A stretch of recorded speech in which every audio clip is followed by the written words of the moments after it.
কি এত ঝামেলা হচ্ছে, আলোচনা হচ্ছে, দেখি কি হচ্ছে বলো তো এখানে। না হলে হতে পারে না। না সেটা ঠিক আছে, বাট আমি তোমার সাডেন কমিটমেন্ট কি করে, আমাকে কালকের দিনটা অবধি তোমাকে একটা টাইম দিতে হবে। না না, এটা হতে পারে না। তো প্রত্যেকবার যদি এরকম করে ম্যানেজমেন্টকে বারবার করে করতে হলে কি করে করা যাবে? ব্যাপারটা সেটা নয়, ব্যাপারটা হচ্ছে আমাদের স্পেশাল ইভেন্ট অনুযায়ী আমরা অলরেডি তো একটা ডেডিকেটেড ফ্রি গিফট তো আমরা স্টুডেন্টদেরকে দিই। হ্যাঁ, সেমিনারের জন্য আমরা সেরকম ভাবনা চিন্তা করছি, বাট সার্টেন তোমাকে এই মুহূর্তে আমি কমিট করতে পারবো না। আরে স্যার প্রচন্ড রেগে গেছে, কেন হচ্ছে এটা?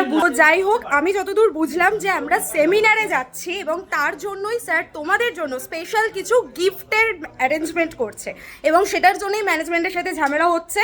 তো ঝামেলা হোক, আমাদের কিন্তু ফ্রি গিফটস থাকছে। আমরা 23 তারিখে যাচ্ছি বহরমপুরের রবীন্দ্র সদনে এবং সেখানে তোমাদের জন্য ফ্রি কোর্স, ফ্রি গিফটস, প্রচুর কিছু অ্যারেঞ্জমেন্ট তোমাদের জন্য থাকছে। তোমাদের আসতেই হবে আমাদের 23 তারিখ সেমিনার বহরমপুর রবীন্দ্র সদনে ঠিক সকাল 10টার সময়। তো দেখা হচ্ছে, চলো তোমাদের সাথে সোমবার।